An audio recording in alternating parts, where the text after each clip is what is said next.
नमस्कार। आज हम एक ऐसे विमान हादसे पर गहराई से नजर डाल रहे हैं जिसने न सिर्फ अहमदाबाद को बल्कि पूरे देश को दहला दिया था।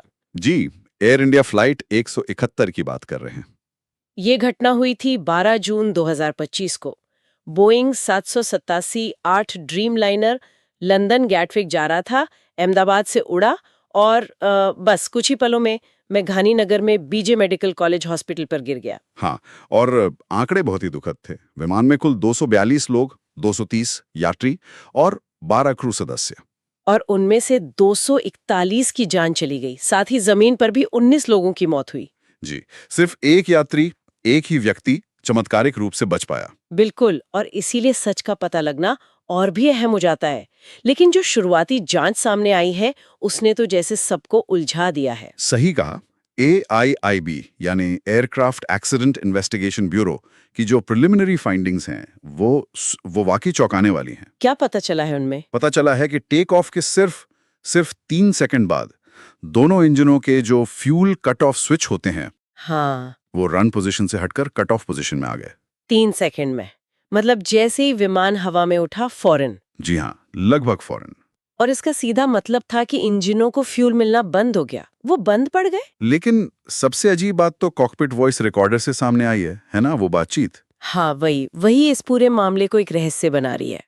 रिकॉर्डर में सह पायलटों की आवाजें हैं, साफ सुना जा सकता है। क्या बातचीत है वो? एक पायलट दूसरे से पूछता है, आपने ईंधन क्यों बंद किया? और दूसरा जवाब देता है, मैंने ऐसा नहीं किया। मैंने ऐसा नहीं किया। ये तो बहुत ही अजीब है।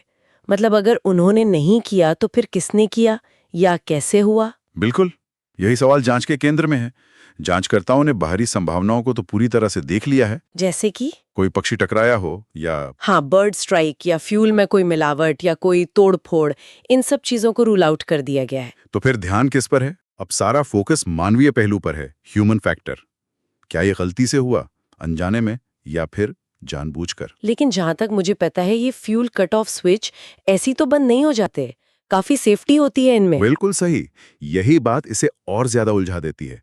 ये स्विच जानबूझकर ऐसे डिजाइन किए जाते हैं कि गलती से ऑपरेट ना हो। मतलब? उन पर एक तरह का गार्ड कवर होता है और स्विच को सिर्फ दबाना नहीं होता, उसे खींचकर कट ऑफ पोजीशन में लाना पड़ता है। अच्छा, खींचना भी पड़ता है। जी, तो मतलब यूं ही हाथ लग जाने से या गलती से छू जाने से इनका बंद होना लगभग नामुमकिन है, खासकर टेक ऑफ जैसे नाजुक वक्त में। और पायलट भी तो अनुभवी थे।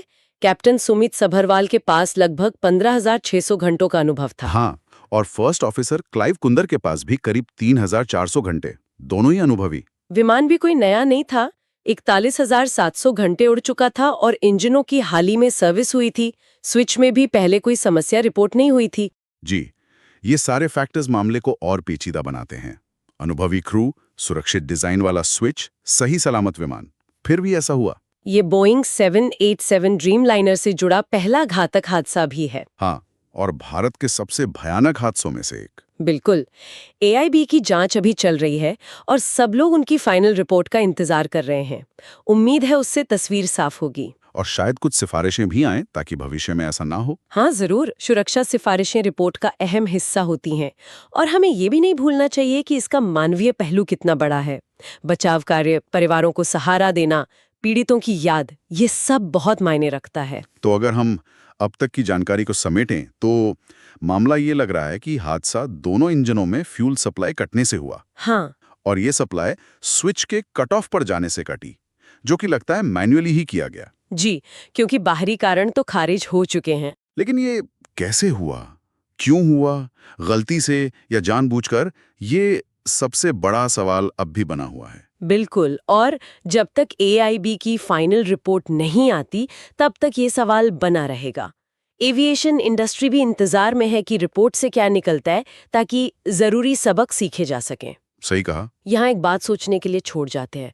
जब स्विच इतने सुरक्षित है, क्रू इतना अनुभवी है, तो उड़ान भरने जैसे सबसे ज्यादा दबाव वाले सबसे अहम पल में आखिर ऐसी कौन सी परिस्थितियां या कौन से मनोवैज्ञानिक कारक हो सकते हैं जो किसी से, चाहे अनजाने में ही सही, ऐसी हरकत करवा दें।